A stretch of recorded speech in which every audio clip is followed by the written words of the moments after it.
U.S. blocks UN call for Gaza ceasefire for sixth time. The U.S. has for the sixth time vetoed a draft resolution at the United Nations Security Council that would have demanded an immediate and permanent ceasefire in Gaza and the release of hostages.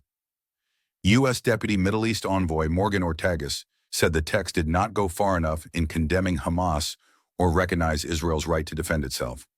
All 14 other members of the Security Council voted in favor of the draft resolution, which described the humanitarian situation in Gaza as catastrophic and called on Israel to lift all aid restrictions. It comes as the UN's Humanitarian Office warns that the last lifelines for civilians are collapsing in Gaza City as Israel expands its military offensive. On the global stage, Israel and its closest ally look increasingly isolated. Speaking prior to the vote, Ortagus said Washington's opposition to the resolution should come as no surprise. It fails to condemn Hamas or recognize Israel's right to defend itself, and it wrongly legitimizes the false narratives benefiting Hamas, which have sadly found currency in this council, she said. After the vote, UN members reacted swiftly to express their disappointment. Palestinian ambassador to the UN Riyad Mansour called the U.S.'s decision deeply regrettable and painful, saying it had prevented the Security Council from playing its rightful role in the face of these atrocities. Pakistan's ambassador Asim Ahmad described the veto as a dark moment in this chamber. The world is watching. The cries of children should pierce our heart, he said. Ammar Benjama, Algeria's ambassador, apologized to the Palestinian people. Palestinian brothers, Palestinian sisters, forgive us, he said. Forgive us because the world speaks of rights but denies them to Palestinians. Forgive us because our efforts, our sincere efforts, shattered against this wall of rejection. This latest UN vote came just days before world leaders gather for the UN General Assembly, where Gaza will be a major topic, and key American allies, including the UK, are expected to recognize an independent Palestinian state. In Gaza, thousands of people are continuing to flee the region amid ongoing deadly attacks as Israeli tanks and troops continue to advance on the third day of a ground offensive. Olga Cherevko, a spokeswoman for the UN's Humanitarian Office, told the BBC the situation in Gaza City is nothing short of cataclysmic.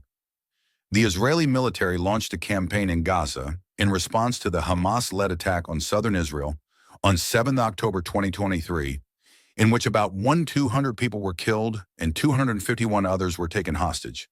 At least 65,141 people have been killed in Israeli attacks in Gaza since then, according to the territory's health ministry. The ministry says another 435 people have so far died during the war as a result of malnutrition and starvation, including 4 over the past 24 hours. Israeli minister touts Gaza real estate bonanza, defying international backlash. Israel's far-right finance minister Bezalel Smotrich has said the Gaza Strip could be a real estate bonanza, and that he is in talks with the U.S. about dividing up the territory after the war, an idea previously condemned internationally. Speaking at an event in Tel Aviv, he said, "A business plan is on President Trump's table. We've done the demolition phase. Now we need to build," he said. In February, Donald Trump floated plans for the U.S. to take a long-term ownership position over Gaza, saying it could be the Riviera of the Middle East. The idea would involve the forced displacement of Palestinians in the territory and be in violation of international law. The U.S. and Israel have said it would involve voluntary emigration. The BBC has reached out to the White House and the U.S. State Department for comment on Smotrich's remarks. Trump's plan, which was roundly rejected by Palestinians, Arab states, and the wider international community, later appeared to have been dropped by the White House, with Trump describing it in July as a concept that was really embraced by a lot of people, but also some people didn't like it. But the Washington Post reported earlier this month a version of the idea was again under discussion and would involve Gaza being turned into a trusteeship administered by the U.S. for at least a decade, while it is developed into a tourism resort and high-tech manufacturing hub. Israel's military campaign in Gaza, which has involved mass airstrikes and building demolitions, has caused widespread destruction to the territory.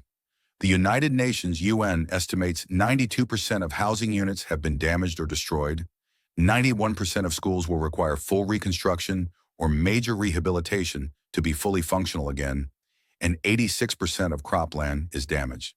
The UN estimated in February that the reconstruction of the territory would cost $53.2 billion, was 46.1 BN, over the next 10 years.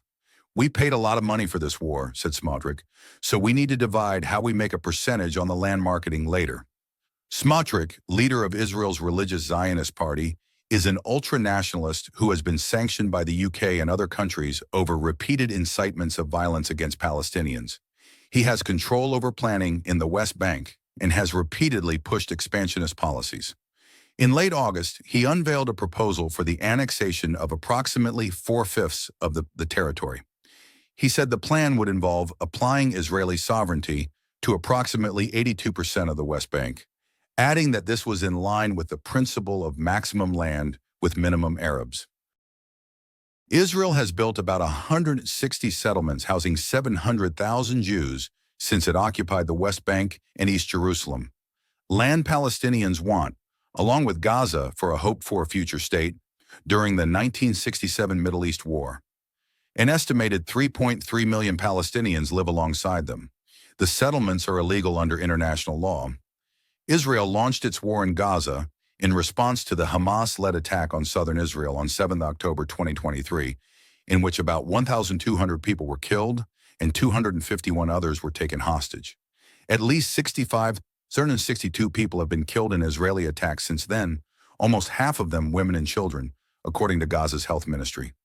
This week, a UN Commission of Inquiry concluded that Israel had committed genocide against Palestinians in Gaza, an allegation the Israeli government strongly denied.